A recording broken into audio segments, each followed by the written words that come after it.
After 5 years of unwavering dedication, I was next in line for the promotion that would finally recognize my sacrifices. Instead, my manager smiled, said family comes first, and handed everything I worked for to his nephew, a fresh graduate with no experience. What he didn't realize was that in those 5 years, I learned more than just the job. I learned how the company moves, how the board thinks, and where the cracks in their alliances lie. If they think nepotism is business as usual, they're about to meet the new definition of accountability. You never forget the moment your loyalty is quietly betrayed, not with shouting, not with blood, but with a smile and a handshake. We're in the glass conference room on the 12th floor, sunlight slanting through the blinds like bars. I was still holding the performance report I'd stayed until 2 a.m. to finalize. 5 years of consistent overtime problem-solving, onboarding, new hires, cleaning up after chaotic transitions, all of it led to this moment. "Mark," my manager said, resting a fatherly hand on my shoulder, "you've been the backbone of this department." He didn't even look me in the eye when he said it. That was my first clue. I nodded once, waiting. I'd already rehearsed how I'd humbly accept the new title, Senior Operations Director, how I'd thank the team, express my commitment to continue driving efficiency. Instead, he stepped aside and introduced a stranger into the room. "This is Alex. He's fresh out of business school and eager to get started." Alex smiled, polished suit, expensive cologne. I clocked his handshake, unsure, soft-palmed, not someone who's ever stayed late to fix a broken logistics chain on a holiday weekend, not someone who's had to fight to be heard in a boardroom full of legacy hires. Starting Monday, he'll be taking the director role. I didn't speak, my jaw locked so tightly it ached. Mark must have read my silence as confusion or resistance. "I know this might come as a surprise," he said, "but family comes first. Alex is my sister's son. He's smart, you'll mentor him, won't you?" That's when I understood. This wasn't a surprise. It was an announcement, a decision made in whispers behind my back, signed off over backyard barbecues and whiskey-soaked weekends. 5 years of performance reduced to one line: family comes first. I smiled, eventually, said all the right things, shook Alex's hand again. I even told Mark, of course, I'll help him get settled. But inside me, something broke, not emotionally. Logically, it was like watching the final puzzle piece click into place, but realizing it belonged to a different picture entirely. This company didn't reward competence, it rewarded lineage. The next day, I canceled my vacation request, logged into the network archive, started downloading files I wasn't supposed to have access to: org charts, policy manuals, contract history, email logs between Mark and senior board members. Nothing illegal, just overlooked. I knew where to look because I had built half the systems they were now using to lock me out. You learn a lot when you work without applause. You learn where the weaknesses are. You learn who's covering for who. You learn what happens when someone trusted decides to stop playing fair. I wasn't angry. Anger is loud. I was methodical, precise, and very, very quiet. This wasn't about the title anymore. It was about accountability and making sure the next time someone said family comes first, they understood exactly what that meant. It started with ATIMESTAMP. Tuesday, 11:42 p.m., 2 weeks before my so-called promotion was handed to Mark's nephew. That's when Mark sent the email to HR, requesting a formal restructuring of the operations team. I found it archived, buried under a web of vague subject lines and CC'd to only 3 people, all surnames I recognized from our holiday card list. Not our org chart. The restructuring wasn't about growth. It was about clearing the path. The proposal highlighted fresh leadership aligned with long-term family business values. That line struck me. Not because it was strategic, because it was careless. You don't use the word family in internal memos unless you're confident no one's looking. But I was. Over the next few nights, I traced the threads. Dozens of internal memos, all hinting at a quiet transition plan, performance reviews, edited after submission, a revised hiring rubric that conveniently eliminated the weight of experience. Alex's name appeared weeks before I ever met him, listed as a consultant, on a logistics optimization report I authored. They were rewriting history before it even happened. The deeper I went, the more familiar the pattern became. Mark hadn't just stolen my promotion, he'd built a system to do it quietly, reliably. I found at least 3 other employees over the past 8 years whose upward trajectory was cut short by sudden, strategic shifts. 2 left the company. 1 was demoted and reassigned out of state. No complaints, no legal action, just silence. I reached out to one of them, Sarah, a former department lead who now ran a boutique consultancy in Denver. She picked up on the second ring. I introduced myself, said I was going through something familiar. She didn't ask how I got her number. She just said, "I've been waiting for someone to call." Her voice was calm, but precise. "They made it look like I missed a deadline," she said, "but they changed the deadline after I'd signed off on the project. It's all timing. If they can manipulate timestamps, they can manufacture failure." She sent me her termination file. I compared it to the internal logs. Her version and the systems didn't match. Someone had manually altered the server metadata. It wasn't just favoritism, it was falsification. That's when the gravity of it hit me. I wasn't just going up against nepotism, I was staring into a machine, one designed to protect itself, run by people who believed their bloodline exempted them from merit. But even the best systems have flaws. Mark had one. He trusted me too much. I still had full admin access to the department archive, a relic from a now-defunct transition task force I led during the pandemic. No one had revoked my credentials. Why would they? Hey, I was the silent one, the reliable one, the man who didn't ask for more than he was given. Until now, I began documenting every edit, every altered file. I set up mirrored backups to a private doctor, organized each folder with cross-referenced logs and time-lapse comparisons. It was meticulous, painstaking, but I wasn't in a hurry. Justice, I've learned, moves best when it moves slow. That week, Alex asked me to help prepare a Q3 presentation for the board, the same presentation I'd led 3 years in a row. He didn't know that every slide he copied from my drafts was embedded with invisible metadata, author tags, timestamps, IP addresses. I wasn't just building a case, I was letting them build it for me. They thought they'd taken my promotion. What they really gave me was permission. Mark used to say I had a mind like a vault, that I remembered everything. But I don't think he ever truly believed that. If he had, he would have known better than to cross me in plain sight. There's a particular arrogance that grows in men like him, men who've spent decades blending charm with authority, always skating just above the rules. They believe perception is stronger than proof, that if they appear righteous, then they must be. They mistake quiet for weakness. He forgot that vaults don't forget, they just wait for the right key. I remembered the budget meeting 3 years ago, when Mark asked me to clean up a few numbers on an operations report before it was forwarded to the CFO. He said the projection error would confuse the board and that a little roundup was harmless. I archived the original file, never touched it again. I remembered the time he had me sit in on a vendor negotiation, but told the procurement team I wasn't available, so he could take the credit. I logged every email, including the one he sent afterward, thanking me for keeping quiet and making it smooth.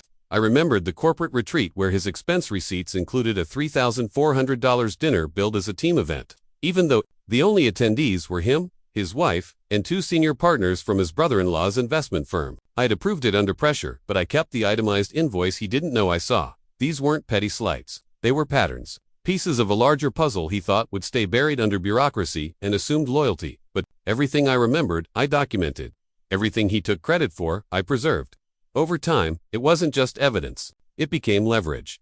And I wasn't the only one who remembered. Danielle, from compliance, had been passed over for promotion twice, both times in favor of external candidates recommended by Mark's circle. I reached out after she flagged a minor discrepancy in Alex's onboarding paperwork. She didn't respond immediately, but a few days later, she sent me a single line. I've seen enough. Let's talk. In a small windowless cafe, 3 blocks from HQ, we laid it all out, cross-referenced timelines, shared reports, compared altered performance reviews. She had screenshots of internal chats, Mark referring to Alex as our guy, months before the hiring process was even open. She'd been collecting her own vault of evidence, waiting for someone to signal they were ready to act. It turns out, quiet people notice each other, and sometimes, we align. By then, I'd already prepared a full dossier, labeled, timestamped, sourced. Danielle added her findings. Together, we built a timeline that reached back 6 years. Nepotism, expense, abuse, policy violations, manipulated performance metrics, and at the center of it all, Mark, not just complicit, strategic. What he underestimated most wasn't my memory, it was my patience. He thought I was the kind of man who would take disappointment as a lesson, who would lower his eyes and accept the loss. He forgot I was the one who stayed late after every quarterly audit, who trained his new hires, who kept the wheels spinning while he networked his way into immunity. But immunity isn't permanent. And now, I had everything I needed to revoke it. Corporate betrayal isn't like a crime scene, it's more like erosion, gradual, quiet, designed to wear you down before you even realize something's missing. But erosion works both ways. If you know where to apply pressure, even the most fortified cliffs will crumble. By the time the board scheduled their annual compliance review, I was ready. Danielle and I didn't go public. We went surgical. Precision was the only way this would work. Not outrage, not confrontation, but quiet disruption backed by unshakable documentation. We knew the board didn't want a scandal. What they wanted was deniability, a way to handle this quietly if they had to. So we gave them an option: transparency or liability. I submitted an anonymous report through the internal whistleblower portal. It included everything: file manipulations, nepotistic hiring patterns, altered reviews, and falsified performance metrics. Every claim linked to documents, timestamps, and internal communications. Danielle ensured the submission was flagged with a Priority 1 tag, which meant it would bypass Mark's oversight entirely. But I didn't stop there. That same week, Alex scheduled a town hall to introduce his leadership vision. It was vanity disguised as engagement. I knew exactly what he'd do: thank the team, reference vague buzzwords, and repurpose old strategy slides. So I prepared a version of the deck embedded with metadata and hidden prompts. I sent it to his assistant, who forwarded it to him without checking. He opened it, reused it, and when he clicked present in front of the company, every single file he displayed was already traceable back to me. Proof that his so-called vision was a replica of mine. It was petty, but necessary. The audience didn't notice, but the digital audit logs did, and so did I. Then came the final play. During one of our regular check-in meetings, Mark asked me to discreetly review a Q for projection that was clearly off by nearly 12%. He needed it cleaned up before the finance team saw it. "You're the guy I trust," he said, handing me a USB drive. That drive was my last piece of evidence. I didn't use it, I cloned it. Inside were 3 versions of the same financial report, all with subtle edits to show different profit margins depending on the audience. It wasn't just manipulation, it was fraud. The day after, Danielle received a request to appear before the board for clarification regarding internal reporting standards. She wasn't surprised. Neither was I. That meeting was our fuse. The boardroom was sterile, quiet, almost ceremonial. Danielle walked in with a printed dossier, handed it directly to the chairperson, and said just one line: "Everything in here has already been verified, including the misuse of financial data." No grand speech, no confrontation, just quiet, professional reckoning. I wasn't in the room. I didn't need to be, because by then, the board had already received the whistleblower report. They'd already seen the timelines, the expense reports, the metadata, the chain of favors masked as policy. What I built wasn't revenge, it was inevitability. Mark thought the system would protect him. That being liked was the same as being untouchable. That if he stayed casual, familiar, and just moral enough, the rest would sort itself out. But he never saw the strategy. He never saw the architecture of his own undoing. Because I didn't shout, I didn't threaten, I documented. And in corporate warfare, documentation is the blade that cuts the deepest. The fall didn't come with a bang. No dramatic firings, no public confrontations. It came in waves.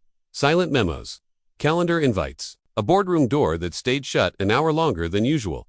When you plan a takedown like this, you don't wait for applause, you watch the silence. The first sign was Mark's name disappearing from the weekly operations report. It had always been there, in bold, right under executive approval.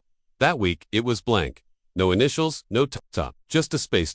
Then came the Friday meeting cancellations. A quarterly check-in with the CFO, suddenly postponed. A leadership roundtable rescheduled. And then the biggest signal of all, Mark's assistants sent out an update, effective immediately.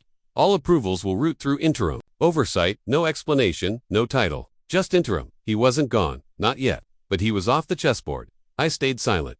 Alex tried to maintain normalcy. He sent a department-wide email thanking everyone for staying focused amid some organizational transitions. I could almost hear the insecurity in every line. He looked tired, not because of the workload, but because leadership borrowed, not earned, always costs more to carry. Behind the scenes, Danielle and I kept monitoring the fallout. The board wasn't looking for truth. They were calculating risk. How many shareholders would need to know? How far could they contain this before it I suspected the answer came during an off-site legal review. I wasn't invited, neither was Mark, but 2 people who'd written recommendations for Alex suddenly revoked them in the HR system.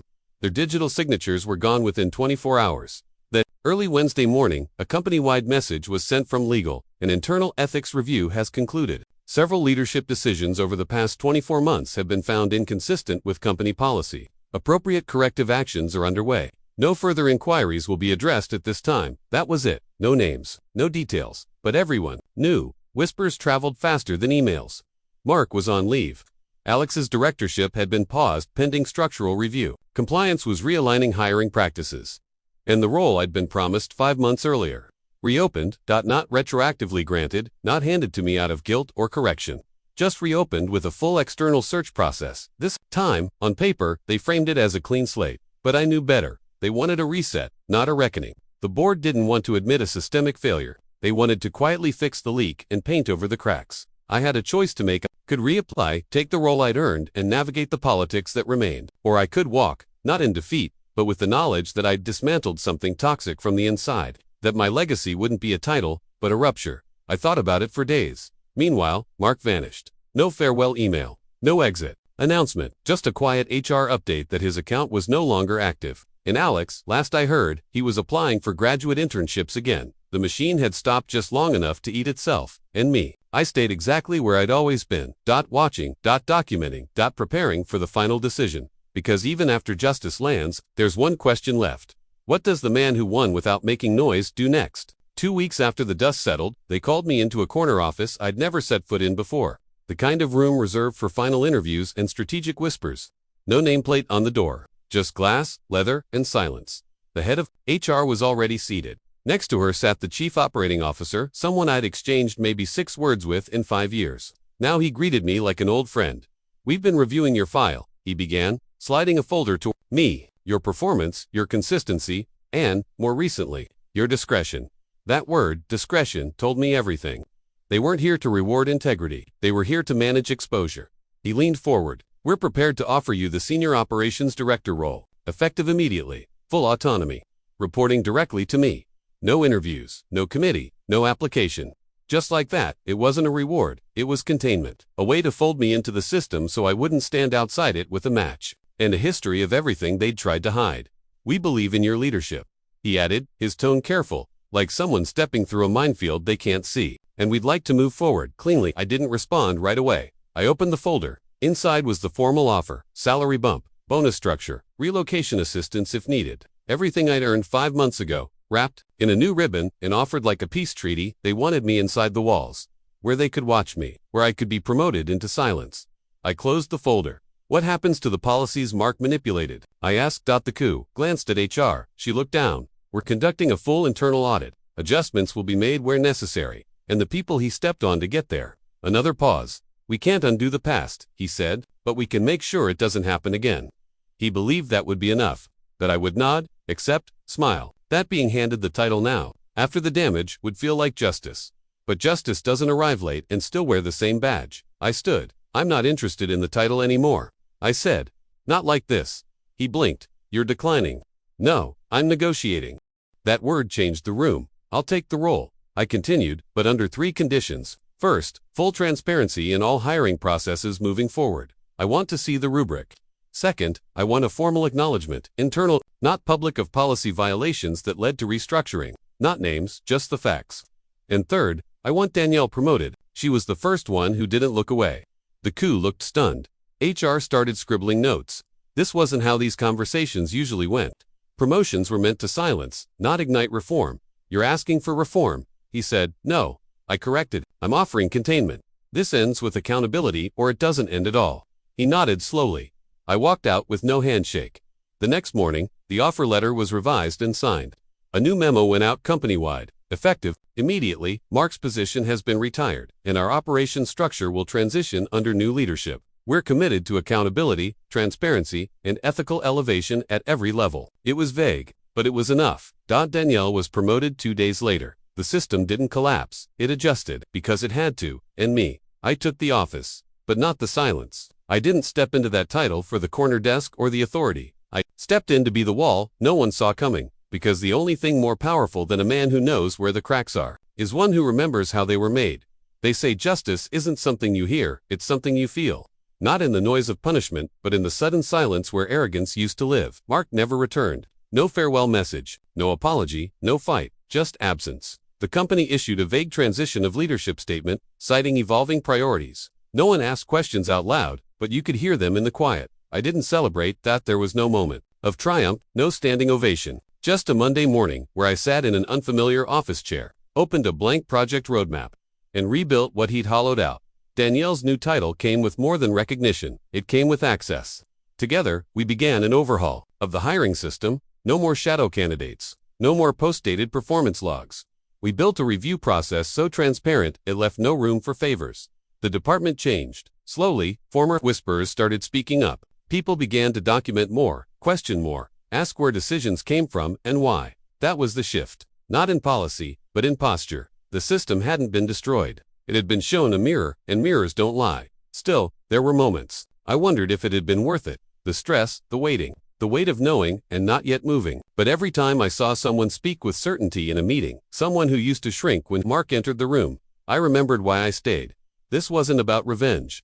Not really, it was about rewriting the story people tell themselves. When they're passed over, when they're told to wait, when they're made to feel invisible. It was about building something that couldn't be quietly undone. At a family barbecue. Late one evening, months after the dust had fully settled, I found myself walking past the now empty corner office where Mark used to sit. The blinds were open, the lights were off, just a hollow space with the ghost of power still lingering in the carpet. I stood there for a moment, not to reflect, but to verify. To confirm that power taken by manipulation leaves no legacy, only vacancy. But when I finally left the building, I didn't feel lighter. I felt finished. Not in a defeated way. In a way that meant I could finally move on. Not up, not over, but forward. Because that's the thing about real justice. It doesn't scream. It doesn't gloat. It simply restores the weight of what was taken, one quiet correction at a time. And sometimes that correction walks on 2 feet, knows exactly where the rot starts, and sits calmly in the room where it used to hide. The end.